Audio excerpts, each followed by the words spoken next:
Welcome back to Hot Flashes and Cool Topics. Today we have on Dr. Melissa Anzalone, and she is the Senior Director at Nutrafol. Welcome to the show.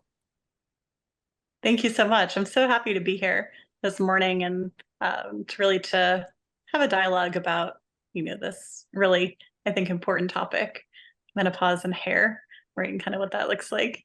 Women are going through so much when they're in menopause. Our bodies are changing, our, anxiety and our mental health and our hot flashes. And now we have to deal with the issue of hair thinning for a lot of women. Let's start with a simple question. What is happening to our hair during menopause? Yeah, that's a great question. So basically, we're seeing a decline in estrogen and progesterone, right? Of course, right? We're not going to have cycles, we're not going to have babies.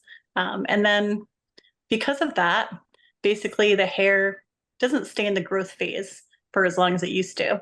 So if you've ever been pregnant, right, pregnancy hair is the best hair because estrogen and progesterone are so high. Um, and then the opposite happens, right, in perimenopause, menopause. So kind of without those hormones, the hair doesn't stay in the anagen or the growth phase as long. So it kind of quickly moves through the growth phase and says, okay, well, we grew for a little bit. Is that good? Okay, perfect. And then kind of sheds or just stops growing. So that's kind of the option on that side. And then from like a testosterone point of view, I always think of like estrogen and progesterone as these like chaperones for testosterone. Like testosterone to me is this like unruly child on the playground, right? He's gonna swing the swings and smack the other kids and do things he's not supposed to. So without his chaperones, right, without estrogen and progesterone, he can be bad. And the way he likes to be bad in the body is turned into DHT, this hair harming hormone. So estrogen, progesterone are low. The unruly toddler that's testosterone becomes unruly, turns into DHT, and that's going to cause like a wider part or recession, like here or here. Unfortunately, that's the thing that the DHT likes to do to the hair. And take it. So you're saying like around the face area, that's where you notice that. So what is something that Nutrafol can do to help women in perimenopause or menopause when they start to notice hair shedding and they're taking the shower and they're, like this has happened to Clumps, me, yes, clumps. and you're like, what is on my fingers? What is something that a person could do if they want to reach out to Nutrafol and say maybe they can help? Maybe there's something there that could help me. Yeah. So really for postmenopause, the best formula is our women's balance. So that's going to have two ingredients that are specific to women 45-ish, right, and older. So we're going to take care of that DHT problem with something called saw palmetto. That's going to block that DHT so it can't harm the hair. And then we're going to really focus on stress, right? Because as we change, as we maybe send our kids off to college, right, or whatever we're doing midlife, our stress hormones probably through the roof, right? That's what's causing all that shedding. So that's an ingredient that's really going to help to reduce those clumps, reduce that shedding overall. And that's something too, I guess there, I know that I was looking at Nutrafol's website and there's so many different factors that can contribute. So you said stress and then the hormone shutdown. Are there other issues as well that contribute to this? Yeah, there's basically like 6 things that are going to affect your hair. And we break it down like that because we want to really be comprehensive. We don't want to overwhelm people, right? And be like, oh my gosh, look at all these things that affect your hair. We just want to, really point out the problems so we can be that solution. So it's really stress, hormones, nutrition, aging, and environment. So all those things are coming together to impact your hair, which is great. If we know that, then we can really have an ingredient for each one of those things. Can we dive a little bit into that? Because you do divide them up, and stress is not age related. You can have stress at any age. But of course, when you're going through menopause and you don't have estrogen or progesterone, and the crazy child testosterone is running through, I was reading on your website that stress can actually prematurely shift out of the growth phase for your hair and into the rest phase. What exactly is the rest phase for your hair? Yeah, that's 100% right. So similar to how estrogen and progesterone keep the hair in the growth phase, stress hormone or cortisol want to pull it right out. So when we're stressed, right, whether we're actually really in danger or, we just missed a deadline for work, the body responds in the same way, right? It increases our cortisol, and then that takes our hair from the growth phase and puts it into that rest or catagen phase, almost like a pause, right? The body says, okay, we have more important things to do right now than grow hair, right? Let's get her out of danger. Let's make sure she's okay, right? Make sure she hits this deadline or is on time for something.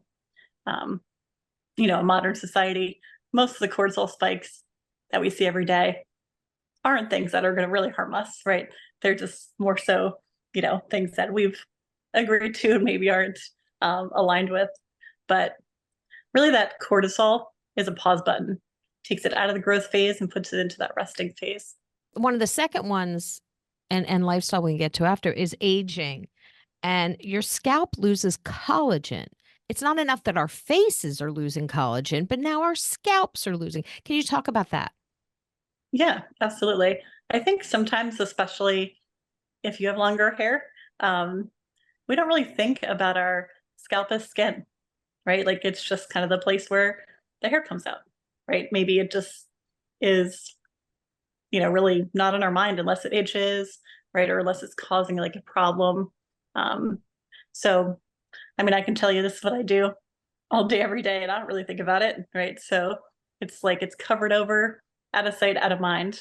But it's just like the skin here, right? Except it has a whole bunch of little follicles, right? Little holes that the hair comes out of.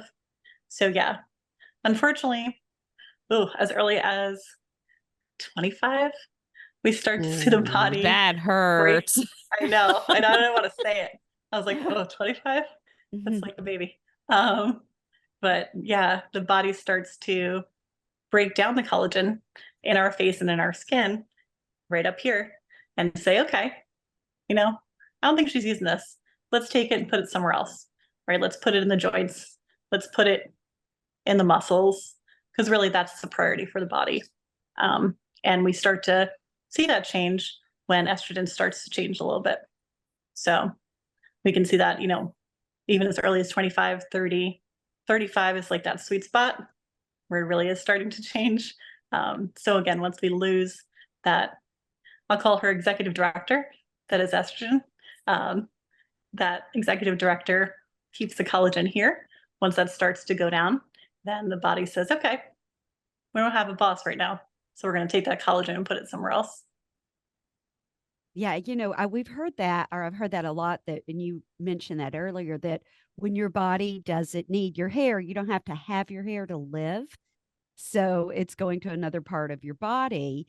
But mentally, there's such a connection, especially with women, with their hair, and it's just your overall mental well-being. There's that connection. They always call it the crown and glory, things like that of your body.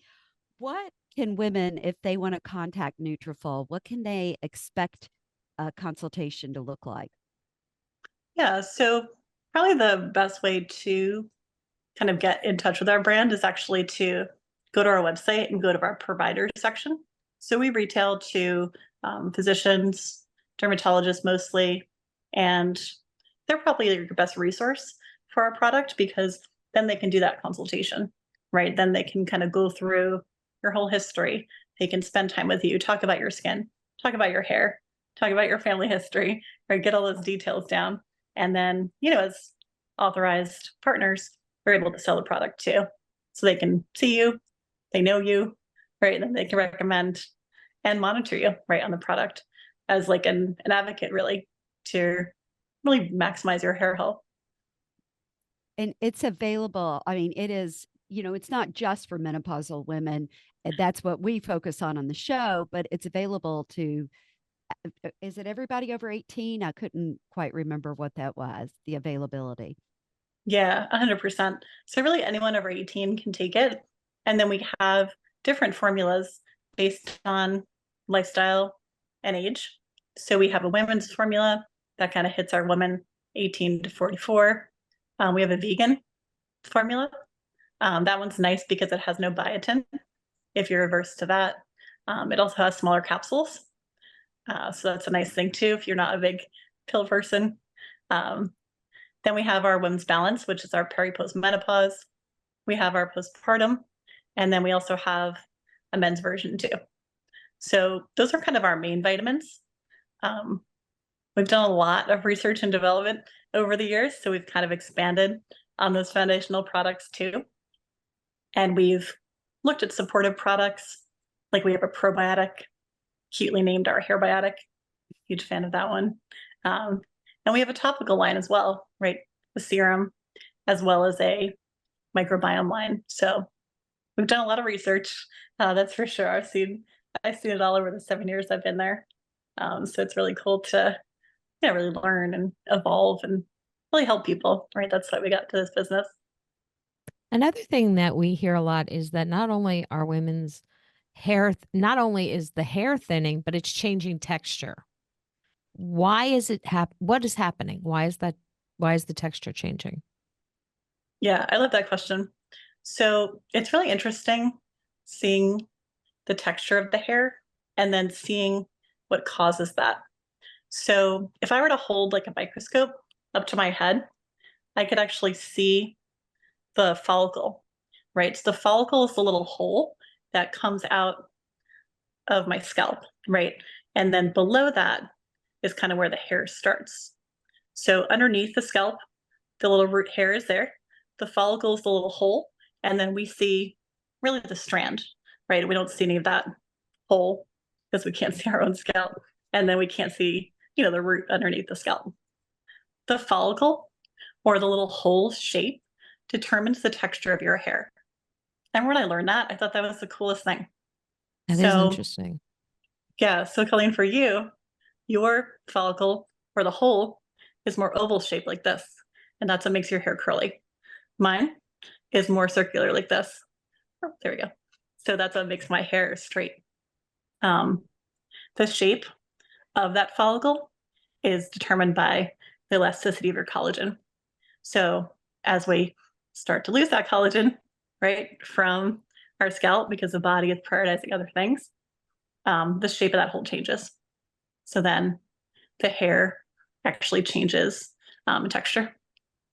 That's so interesting. Isn't that funny? When I don't, I kind of had wavy hair, but never super curly. But if I don't straighten or blow dry my hair, it's like not like super curly, but definitely very wavy. And it wasn't in the past. So it's that follicle is losing shape as I age, morphing into different shapes, and that's okay. All over my body, not just my hair, just morphing. What role does genetics play? Because a lot of people will say, "Oh, if your father had hair problems, then you might have." Like, is it a paternal, maternal? What role does genetics play? Yeah, so I think they've done a lot of different research.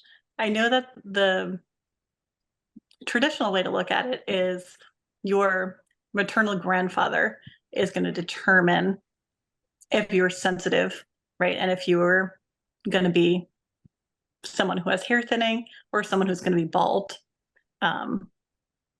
There's definitely some truth to that. I think that there's also some environmental piece that they don't necessarily consider, right? So there's definitely a genetic component. You're going to see it in men really, really easily. If you have someone who's thinning at 18, 20, 25, right? That's not somebody who should be sensitive to DHT. That person's too young.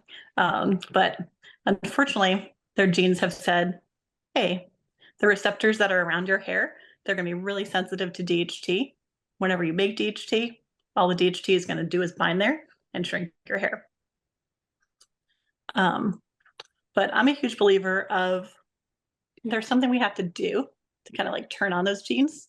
I don't know about you, but any teenage boy I ever met doesn't have the best diet, right? So I think that people who are eating high carbs, that is a perfect way to turn on those DHT sensitivity genes. So say if I'm 16, right, and I can maybe speak to this is how I ate when I was 16, right? Chili cheese dog, French fries, a whole bunch of junk, no matter what it is, I got to get it in my mouth and eat it as fast as I possibly can, right?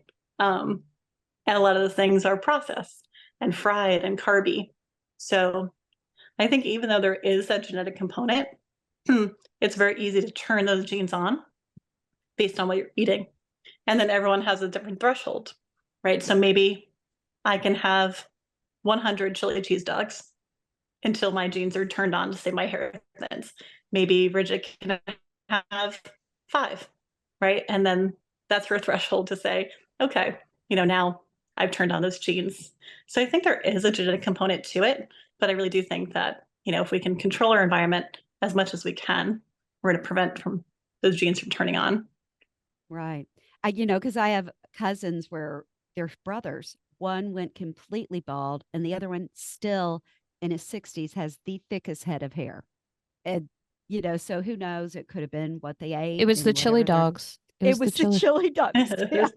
But it is amazing because I look at these two brothers, and one like went bald very early, and the other one just like still has gorgeous hair. He's a silver fox now. And I know that sounds creepy because he's my cousin. But, Okay. but no, anyway. I think Anderson Cooper has normalized that. Yeah, phrase forever, the right? silver fox. It's a compliment to my cousin. But Exactly. yes, yeah. So if somebody does start to take the Nutrafol product that is really designed best for them, how long can they take for them to start to see results? Usually like 3 to 6 months is that sweet spot. That's really what we saw in our clinical studies. We really pride ourselves on having that science and having that kind of proof behind our product. So that's really kind of what we saw in those cohorts. Where do they do? Is there a particular spot where it starts to show up sooner, or like on the part or around the face? Yeah, I'd say for women, definitely the part's going to get like skinnier. And then these areas are not only super sensitive to DHT, but they're also sensitive to stress hormone. So if you see like a woman starting to recede here, Oh, usually that feels yes. really well. Oh, yes. I see that when I look in the mirror. I can see the little, they used to call them widow's peaks, I think. Isn't that Well, what I they? always thought that was just the point. Some people's scalp just kind of comes to this point right here. I thought that was the I widow's thought peak. back here, these were the little peaks. Well, Well, let's ask the let's expert. is that Yeah, are there names? I think these are like the temple areas here. Like that's what I always call them. And yeah, I think the Widow's Peak is here. I In the remember I had a center? friend years ago. She was, this is a million years ago in high school. She had a Widow's Peak, and the worst thing in high school is to be different, right? So Yes. when I was growing up, so she would shave it. She would Oh shave my goodness. the Widow's Peak off so it would be straight. And now, Oh. you know, now 25 years later, she's like, I love this thing. It looks beautiful. Oh, I So think a widow's peak's so cool. It's like that yeah, point right like there. elegant. So I'm Yeah. thinking temples. So for me, the temples have definitely gone back and back. But my father was completely bald, so I'll take whatever hair they want to leave on my head. And I think a lot of women. Now, that's another question. Can you, when you lose hair, can you make new hair, or do you have pretty much tapped out in the hair making by menopause? Yeah, so it really depends on if the follicle is still like viable, right? So that little hole that's in our scalp, it just has to be open, and it has to have a little hair root right underneath the skin. So an easy way to tell that is actually go to a dermatologist. They can hold that microscope up to your head. It's called a trichoscope. And they can actually see, okay, what's your follicular density? How many follicles are still there in that area? And do they look viable, right? So it look like there's a little hair in there. So that's the technical way to do it. The way to do it, just if you're looking in the mirror, if you see skin that's shiny, that is likely no longer viable. when DHT binds to your hair enough, it says, okay, shrink the hair, shrink the hair. And then it says, oh, okay, this must be what she wants. So I'm going to keep doing that, so much so that the body covers over the follicle with skin that doesn't create hair anymore. So I always like to reference Mr. Clean as someone who's crazy DHT sensitive, right? How shiny his head is. That shiny area, those are all follicles that have been covered over with skin that doesn't create hair anymore. So if you want to just kind of look in the mirror, if you see any shiny spots, that's kind of where, you wouldn't be able to kind of produce more hair. Oh, that is so interesting. Okay, now I'm gonna be like, Look, Right, we're right. just going to be looking at looking for the herself. shiny. I Oh, thought yeah. my skin was so shiny, but now I'm just close that follicle up. A I lot know. of I'm always looking here. I'm like, what's oh happening yeah, to my What's happening? yeah. Right. to my hairline? Mm-hmm. Bangs, and then you don't have to worry about See, it. that's really smart. I had to go back to the bang life. It's so much easier. But I digress. So also dryness is an issue for a lot of women. Number one, what can we do? And I would ask a second question with that. Are there shampoos and conditioners? Are there certain ingredients we should avoid for dryness or menopausal hair thinning? Definitely. Yeah. So dryness is interesting because, like the executive director, estrogen controls everything, right? So the estrogen is going to control the moisture that's put into your hair. Um, it doesn't so much control the oil. That's more of a testosterone DHT thing. So we still can get moisture there. Um, but yeah, it's just really going to stop putting that moisture into the hair. Um, Hyaluronic acid is really good to keep moisture in both the skin and the hair. And we do have that in some of our formulas. And then as far as like shampoo, conditioner, a lot of dryness can also come from the health of the scalp, right? Not to be gross, but on the scalp here, on our skin, live a lot of little critters. Yeast, fungus, bacteria.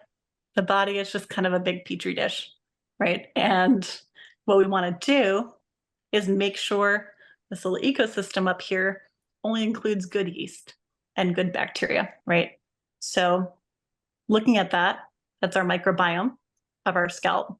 So we want to make sure that the microbiome has good players only, because it starts to have bad players, you're going to get dryness, itchiness, flakiness, and that's really going to affect the quality of the hair overall. So we do have a line actually that helps with that. Our microbiome, excuse me, line can really help to make sure that environment is really healthy, that it has the right good bacteria, good yeast, good fungus, so that the hair can grow properly. Looking at things you should avoid, there are a lot of those things. I'm sure you guys have heard of sulfates, right? Those are the agents that lather the hair. We like to see bubbles, I think, as Americans. That seems to correlate with cleanliness. But really, what it correlates with is dryness. That's going to really dry your scalp and your hair. Any synthetic fragrance, I know, is a huge, huge, huge Kerastase Cerevi fan before I worked for Nutrafol. Those products smell amazing, but they're so bad for you. So anything with a natural fragrance is definitely something you want to gravitate towards. Wow. Wow. You know, when you were on the order of that, as the number of times you should wash your hair, because I've heard everything. I've heard you can go several days without washing or wash every day. Is there anything there that is helpful? Yeah. Yeah, it's a good question. I think that for us, we would suggest daily use, but with a product that doesn't really strip your hair, right? I think there's a lot of like harsh products out there, and then they're not really focused on that microbiome. They're just almost focused on like clearing out everything. There should be no organisms. There should be nothing on your scalp. But that's like not human, right? So like if you're stripping it that much, it's almost like you're kind of bleaching the floor, right? You're just stripping everything away. Um, and it's not like that, right? The scalp is a dynamic system, it's living. So we want to make sure that if we are washing every day, which is our recommendation, that we're using something really gentle that's not only stripping, but it's adding nutrition to the hair adding good bacteria to the hair. When you brought up bleaching, you were saying the bleaching the hair, and I know all these companies will sell this like in between a wash, use this purifier or whatever it is. But with hair color and just chemical treatments, how much of a factor does that play into hair shedding?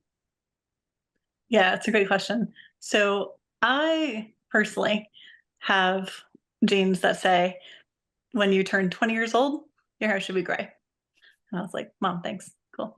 Uh, so that was tricky because my hair, this is my natural color. It's very dark. So I get that like skunk, right? Kind of look, um, which is not something I was ready for at 20 years old. I don't think I'm even ready for it now. But thinking about that, right? I've been someone who's dyed their hair my entire life, right? Because I didn't want that aesthetic yet. Um, I think there are a lot of oxidants in color, right? Things that are going to damage the hair and the scalp. But for me personally, it's a trade-off, right? So I make sure to take my Nutrafol with all its antioxidants in there, right? I treat my scalp really well. So I try to offset the oxidants that come from color because, are they damaging? 100%. But, for me, like I said, that's not a trade-off I'm willing to accept. So I want to be dark as long as I can. So I feel like if I can do those supportive treatments, then, I can keep up with my color. Yeah, hearing it from you, it makes me feel a little better about this because you're somewhat in this line of work, and it makes me feel better about doing that. So as long as you're balancing it out, and it's also a mental thing. It's like, how are you going to feel the best? And if that's what you feel best is having your hair a certain color, then I can understand why that's important. Definitely. Um, I wanted to ask also about some of the ingredients that are in Nutrafol products and like ashwagandha. They're all natural ingredients, but ashwagandha I know is really helpful for stress, and it just seems like stress is such a big factor at any age with your hair. But can you talk about some of the other natural ingredients that might be in the women's products that would be helpful? Yeah, definitely. Yeah, so ashwagandha is probably one of the best known ones. I think was that Gwyneth Paltrow, excuse me, made that super popular with like Goop and things like that. Um, yeah, so then we also have saw palmetto. So saw palmetto is going to be key for preventing that conversion of testosterone to DHT. So it basically blocks that creation and also blocks the binding of that DHT to the actual hair follicle, right? Because there's two places where our hormones can get us in trouble: the creation of them, right? So we're going to block that from being created. And then we don't want the DHT to actually bind to the androgen receptor that's right next to the hair follicle. So we're going to block it in two ways. We're going to make less DHT. And then once it comes, tries to bond, we kick it off with that saw palmetto. So that's really, really key, I think, for any point in a woman's life, especially peri-postmenopause. That's one of the major players. Um, we also have curcumin. So curcumin is going to be that antioxidant, right? That helps to support our metabolism, because our metabolism is so key in breaking down our food to the point where we can get energy, and then we can also get hair, right? I used to make a silly analogy that you're going to turn your hamburger into hair, whether that's an Impossible Burger, right? Or like a beef burger. You're going to break down that hamburger and make it into hair somehow. So really our metabolism needs to be at a certain speed to do that. So curcumin is going to help to do that. It's going to help to make sure that we stay at that speed, so we have enough energy and raw material for hair. And then we also have in like our main synergen complex something called tocotrienols. This is a fancy word for vitamin E, another great antioxidant. This is going to help to combat any environmental damage like hair dye, like pollution, like tequila, right? All the things we're doing and not doing. So that's going to be really, really key too. Um, and then we have, other supportive ingredients in our like product. collagen peptides and things like that, which. Yep, exactly. Collagen peptides are so key for both aging and nutrition, right? We talked about what happens so early in life, taking that collagen out of the skin and the hair, and then the component of nutrition, right? If I'm eating that hamburger or a chili dog or whatever processed food I should be eating, the body's not going to prioritize the hair, right? It's going to say, okay, first we're going to put it in the heart, we're going to put it in the muscles, we're going to put it in the brain. Oh, and then if there's any left over, maybe the hair can have it. So not only is the collagen peptide providing nutrition, but so is our eating, right? So put a little plug in there. I used to do a lot of nutrition counseling in my past life. So I think especially for our menopausal, perimenopausal women, hitting those macros of proteins and fats. As someone who lived through the 90s, right, we're told that fat's completely evil. I think that was one of the worst things they could have told women ever. So, all right, get off my good to nutritional know. soapbox. But it is, you look at the things, the trends that have gone through the different decades and what that's done to our body. And then with, is there anyone that should really be cautious? Like if you are taking a certain medication or anything, is there any anything contraindications? that Nutrafol could, be a contraindication of? Yeah, I think the only thing that we stand on as a brand is blood thinners. So we just caution anybody who is on blood thinners that they just talk with their doctor. There is a slight blood thinning effect of both the vitamin E and the curcumin. So we just don't want to have an additive effect, right, if someone's on that. Well, that's key, and it's important to know as well. I was also curious about dry shampoo. It's such a popular thing, but is it really good for your hair to put dry shampoo in? I mean, as someone who has a lot on their head right now, gonna be real about that. Yeah, I would say no, because a lot of those come with a fragrance. So with that, you're going to have endocrine disruptors, right? So any fragrance that's synthetic is actually going to mess with your hormones because they're considered xenoestrogens. So fragrances are super, super similar chemically to estrogen. So we don't want to put any fragrance on our body, especially our hair, or excuse me, our scalp, because that's super absorptive. So I'd say from like a scent point of view with dry shampoo, even opt for like something that's like scentless, doesn't have a propellant, right? You can spray that stuff on there forever, but that propellant, right, is super toxic. I haven't transitioned, but I'm trying to just like a cornstarch. That's super innocuous, right? Not going to hurt you, and that's going to absorb the water. I mean the oil as well as the dry shampoo. Okay. Won't smell nice, and will take a little more effort, but definitely healthier for you. Yeah, I've seen that, especially when traveling. If you want to travel with dry shampoo, there's a brand that it is more of a powdery cornstarch type, because I know a lot of, I don't know, on the plane, you can't like they don't like aerosols or anything like that. So I've tried it. Yeah, you're right. It takes a little bit of getting used to and brushing it through there and getting it just right. So well, yeah. I would have one little request. If there's any way you can make a Nutrafol product to get us rid of chin hairs, that would be that was going to be a question of mine. Is like, if you take this, will you see hair where you don't want it? Yeah, hair where you don't want it. Yeah. Yeah, it's a great question. So the interesting thing about DHT, right? So this is the thing that testosterone is turning into all the time, but then especially peri-postmenopause. So DHT is going to bind to the hair and thin the hair on the head. But then it has the opposite effect on the face. So it's going to stimulate, if you're, sensitive, hair growth on the face. So DHT here, thinning. DHT here, more hair. So we can't claim that as a brand, but if you block DHT, mechanistically, you're going to see more hair here and less hair here. So that may be a benefit of blocking DHT. Can't claim it as a brand, but I can talk about mechanisms all day.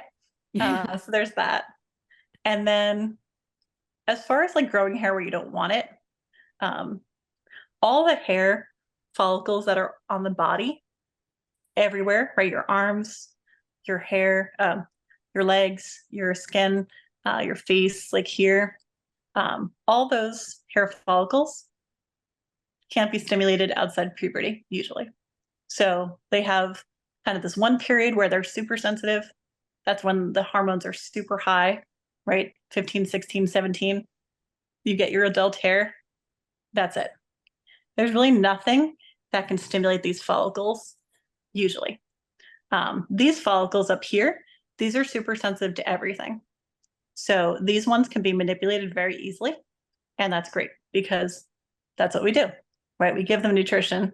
We protect them from stress. We protect them from our own hormones. And they say, oh, wow, this is nice. Okay, we're going to respond. Whereas other body hair, it's just kind of done. They don't really care. They're like, we've grown, we've done our thing. Of course, there's exceptions to that, right? These one-off follicles that are here that are sensitive to DHT. When you get older, right, a lot of people will lose hair in places. So that's generally how it goes.